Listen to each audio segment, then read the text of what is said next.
So in this section, I have a new set of images that we're going to be playing with here, and I want to give a kind of overview of the different ways in which you can use curves, and we'll break down how in just a little bit. But overall, curves can be used so many different ways. As I've mentioned, one is a really non-destructive kind of global edit. So in looking at this, if I do a new curves adjustment, and let's say I want to push even everything up just a bit brighter, right? I can just move this, click anywhere on this line, and create a control point that then is going to brighten everything that's in this image. So if I have a bunch of different layers, as long as this was on top, it's going to affect all the layers beneath it. So layer order really matters. And then also, if you don't like it, you can always delete it. So as a global adjustment, it's really, really helpful.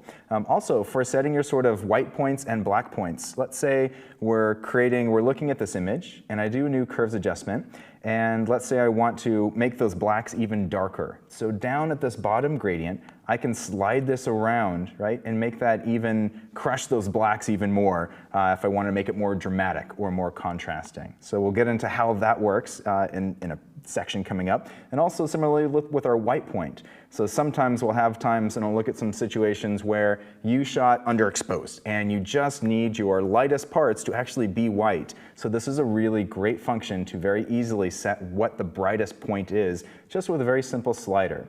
So this is where we have our black point and white point, and then when you click along this line, we do everything in between. Again, we'll break it down a bit more as we go, but just as a heads up, that's what we're looking at. So again, that's sort of a global adjustment. It can also be used in ways that are more sort of isolating, where you're working with masking, where you're painting in just the right effect. So in this example here, we have one where it was kind of dull. I was shooting into the light. We had a really sort of fun time one morning walking past this park. I'm like, ooh, that light's great. I know I'm going to shoot into it, but I didn't want to bring along any lights when I shot this with my little guy because I knew I could afterwards in post come in with a curves adjustment and lighten up just the parts that I want. So this is where it's a bit more isolated, where you can come in with a new curves adjustment and just look at those places that you want to make it lighter. So specifically my face and the child's face, and just a little more pop overall. And we'll get into this at the very end of this class when we talk about creating an eye flow and creating just a bit more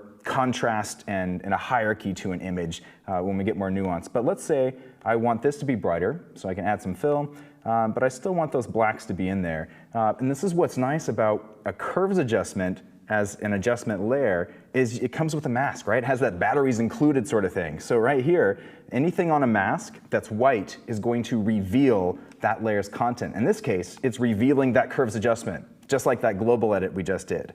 So right now, everything's being revealed, but if we change our mask to black, it's going to conceal whatever is showing in this part that's painted black on this. So black conceals, white reveals on a mask, right? Black, think of hidden ninja, right? It hides whatever that content is. So a really quick, easy way to switch something that's white to black is inverting it. Command-I if you're on a Mac, Control-I if you're on a PC. Now, what was white is now black. It's all hidden. It's all ninja. So we're looking at this here. How much of this curves adjustment do we see? Nothing's changing, right? It's all hidden. But that allows me to take a brush, B for brush. Here we go. Paint with white, right, to conceal, to reveal it. And I can come over here. Let's do 50% opacity. I'm going to hit 5 on the keyboard, or up in the options bar, you can shift that over. And I'm just going to paint in wherever I want that adjustment, right? So I can paint in my own sort of custom fill. And again, we'll get into this more later on, but just to show an overview of what you can sort of do. Every part of your image is completely customizable with that mask. So global is good, working more isolated is excellent. And finally, if you're ever doing some sort of composites, it's really used quite often in making sure different parts of the image sync together, right? That they are seamless. Because sometimes you'll be shooting, some parts are lighter, you shoot the same content, same framing, but a cloud went overhead, right? Over blocking some of the light, and the next shot was darker. How do you get those the same sort of tonality and same sort of color? Curves is perfect for that. And it has this feature called clipping, where we can make it affect only the layer directly beneath it. So again, we'll break this down in future sections here, but just as a heads up with what we can do, we're looking at this image, and it started with my little guy and me sort of reading there, and here we have a clipped adjustment. If I take this off, we can see what this did here. So before, it was shot too dark. So there's the original content.